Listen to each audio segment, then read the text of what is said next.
नमस्कार। एक ऐसा देश जहाँ की जो अर्थव्यवस्था ही उसकी पहचान है।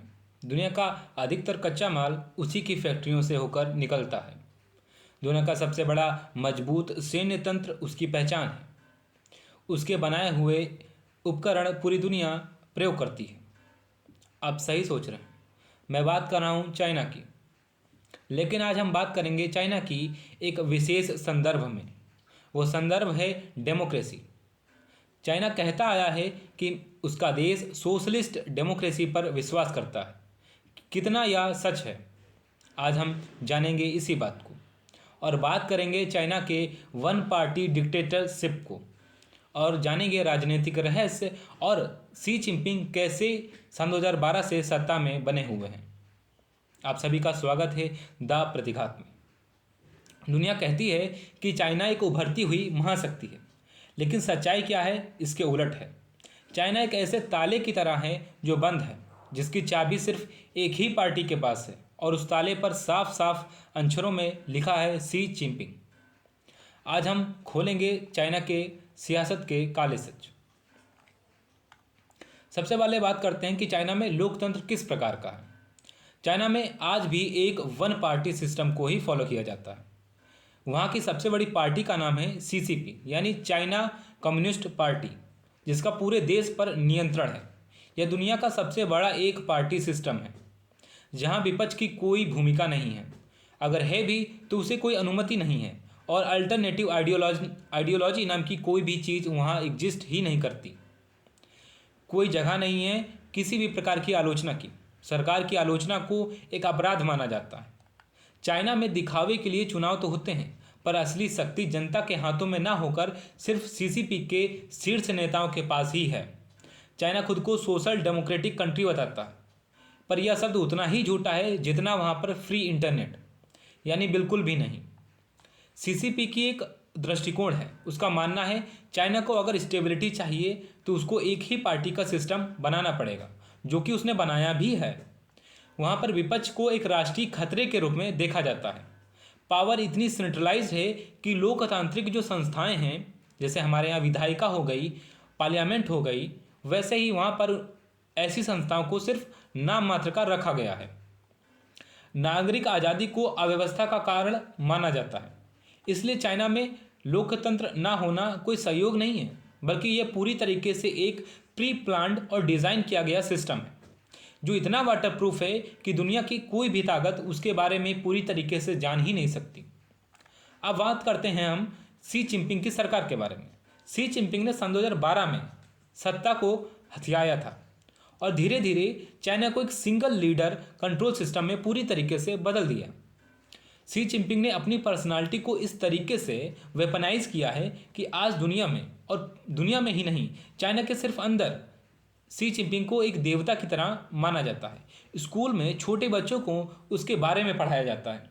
टीवी चैनल उसकी ही विचारधारा से प्रेरित होकर काम करते हैं।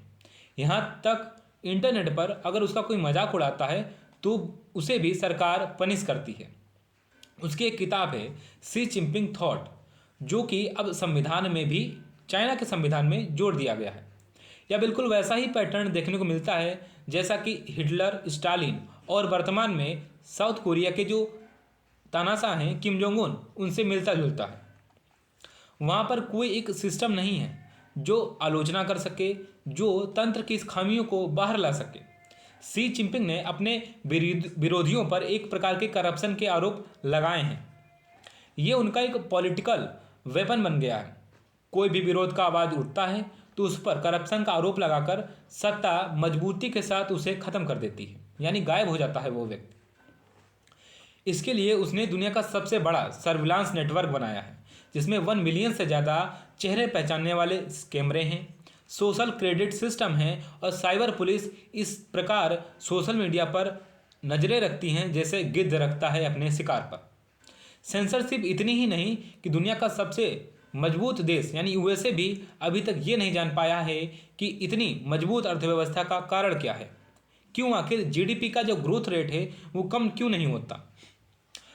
क्योंकि सबसे बड़ा कारण है दुनिया को दिखाना स्यूडो डेमोक्रेसी। चाइना कहता आया है कि पीपल कांग्रेस डेमोक्रेसी है, यानी पीपल्स कांग्रेस डेमोक्रेसी, लेकिन सिर्फ एक तरीके का फेक प्रोपोगंडा है। फैसले सिर्फ एक ही पार्टी लेती है और मुख्यतः शी जिनपिंग द्वारा लिए जाते हैं। सत्ता पलट की सजा गायब हो जाना, यह एक तरीके का मेन कारण है कि विपक्ष का ना होना। चाइना में जो नेता सीसीपी के खिलाफ आवाज़ उठाते हैं या तो वे जेल में चले जाते हैं या तो अचानक से ही गायब हो जाते हैं। बाद में पार्टी कहती है कि जांच चल रही है और राजनीति की किताबों में मिलता है कि इस तरीके की जो जांचें हैं वो आम हैं। अब बात करते हैं कि क्या चाइना सच में इतना मजबूत राष्ट्र है? क्या उसकी अर्थव्यवस्था हमेशा पॉजिटिव ग्राफ की तरफ ही बढ़ती है? कई अंतर्राष्ट्रीय रिपोर्ट्स की अगर हम बात करें तो उनका मानना है कि चाइना अक्सर अपनी जीडीपी के जो आंकड़े हैं और जो उत्पादन के आंकड़े हैं उनको इतना बढ़ा चढ़ा कर दिखाता है कि दुनिया को ये भनक ही नहीं लगती क्या ऐसा भी हो सकता है। यानी एक स्टेट मैनेज्ड नैरेटिव पूरी तरीके से हावी रहता है। इंटरनेट की दीवार, सेंसरशिप एक हथियार ही नहीं, यानी मान लीजिए कि चाइना की सरकार का एक मौलिक अधिकार है, वो सेंसरशिप को इस तरीके से यूज किया है कि व्यक्ति आवाज़ उठा ही नहीं सकता। गूगल, यूट्यूब, फेसबुक यानी और अब ट्विटर तक वहाँ पर पूरी तरीके से बैन है। वहाँ की जनता एक्सेस ही नहीं कर सकती। यानी अल्टरनेटिव जो नैरेटिव्स होते हैं उनकी आम जनता और आम राय के बीच पहुँच ही नहीं है। चाइना की जो शासन है वो इतना ज़्यादा निरंकुश है, उसने अल्पसंख्यकों को ख़त्म करना स्टार्ट कर दिया है। और जो चाइना का तिब्बतन बॉर्डर है वहाँ पर बहुत बड़े बड़े स्तूप हैं, वहाँ पर लामा रहते हैं, वहाँ पर बौद्ध धर्म का प्रभाव देखा गया है।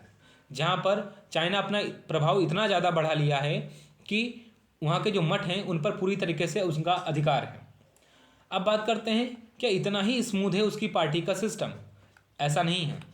सीपीसी के अंदर भी पावर ग्रुप्स बटे हुए हैं, लेकिन मीडिया में वह दिखता नहीं है क्योंकि सब कुछ कंट्रोल शी जिनपिंग के हाथों में ही है। पिछले 10 वर्षों से बड़े बड़े जो पॉलिटिकल जो एजेंडा सेट करते हैं वो शी जिनपिंग की कमेटी ही करती है, जिसमें 7 या 8 लोग रहते हैं। चाइना की नेशनल पीपल्स कांग्रेस यानी एनपीसी का मानना है कि पार्टी के फैसले की जो मंजूरी है वो एक ग्रुप को ही तय करनी चाहिए। राज्य प्रमुख को औपचारिक रूप से ही चुनना चाहिए और कानून तो वहाँ पर रबर स्टैंप हैं ही, मतलब वहाँ पे कोई कानून नहीं है, सिर्फ जनता निरंकुश शासन कर रही है। एनपीसी के चुनाव सीधे जनता द्वारा कभी किए ही नहीं जाते। वहाँ पर अधिकतर जो प्रतिनिधि हैं वो सीसीपी द्वारा स्थानीय बॉडीज से चुने जाते हैं, जिन पर जो इसकी संस्था है यानी नेशनल पीपल्स कांग्रेस है उसका पूरी तरीके से आधिपत्य है।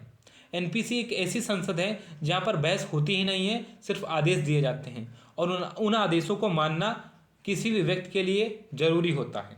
यानी पार्लियामेंट नहीं, सिर्फ अप्रूवल चैम्बर की तरह ही उसका प्रयोग किया जाता है। चाइना अपनी विस्तारवादी नीति के लिए बहुत ज़्यादा ही कुख्यात है। चाइना 23 प्रांतों, 5 स्वायत्त क्षेत्रों और 4 म्यूनिसिपैलिटीज़ और 2 स्पेशल एडमिनिस्ट्रेटिव रीजन्स में बटा हुआ है, जिनके नाम हैं हांगकांग और मकाओ।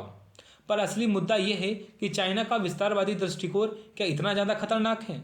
तो इसका जवाब है हाँ। साउथ चाइना सी के अगर आप मैप को देखें तो वहाँ पर आजकल अधिकतर जो आवाजाही है वो चाइना के ही सिपों की है। भारत के लद्दाख और अरुणाचल प्रदेश का जो भाग है उस पर चाइना अपना दावा ठोकता है, जो कि अवैध है। ताइवान को वो अपनी ज़मीन कहता है, बल्कि ताइवान की जो जनता है उसका कहना है कि हम स्वतंत्र हैं, हम किसी भी देश के अधीन क्यों रहें। जो उसके पड़ोसी देश हैं जैसे कंबोडिया है, ताइवान हो गया, वियतनाम है और म्यांमार है, यहाँ पर चाइना एक विशेष प्रकार की स्ट्रेटजी अपना रहा। वो स्ट्रेटजी है कि पैसे देकर उनकी जो अर्थव्यवस्था है उसमें छेद करना, पड़ोसियों की आर्थिक घुसपैठ, पड़ोसी देशों की राजनीति और अर्थव्यवस्था में इस तरीके से घुस जाना कि उनके पूरे देश को ही संकट में ला देना। उसने ऐसा किया भी है। उसका एक मेगा प्रोजेक्ट है one belt and road initiative, जो भारत के पाक अधिकृत कश्मीर से होकर गुजरता है। भारत इसका हमेशा से विरोध करता आया है। सीसीपी की पुरानी स्ट्रेटजी का हिस्सा रहा है कि इंटरनल कंट्रोल हो और उसको एक्सटर्नल एक्सपेंशन से अगर जोड़ दें तो जो सामने निकल कर आता है वो चेहरा है स्ट्रॉन्ग चाइना का। उसका ऐसा मानना है। अगर आज हम इस संदर्भ में गहराई से विचार करें तो हम पाते हैं कि चाइना कितने खतरनाक मंसूबे रखता है। चाइना आज दुनिया की सबसे बड़ी अर्थव्यवस्था बनने की ओर करीब है, लेकिन उसकी राजनीतिक आत्मा अभी भी एक बंद कमरे की तरह ही है, जहाँ पर लाखों कैमरे के बीच रहने वाला चीनी नागरिक सबसे ज़्यादा अकेला महसूस करता है, क्योंकि उसके पास आवाज़ तो है, लेकिन अपनी आवाज़ और अपनी विचारधारा को धार देने के लिए कोई माध्यम ही नहीं है। उसकी राय की कोई कीमत ही नहीं है। उसका भविष्य एक पार्टी के हाथों में ही समाहित है। शी जिनपिंग का चीन एक सशक्त राष्ट्र के रूप में दिखता है, लेकिन वास्तविकता में है नहीं। अगर भारत अपनी इसी तरीके से पॉलिटिकल स्टेबिलिटी को मेंटेन रखता है तो आने वाले दिनों में देखेंगे आप कि चाइना के करीब भारत पहुंचेगा। आपका इस पर क्या विचार है? कमेंट बॉक्स में साझा करें और द प्रतिघात को सब्सक्राइब करें। धन्यवाद।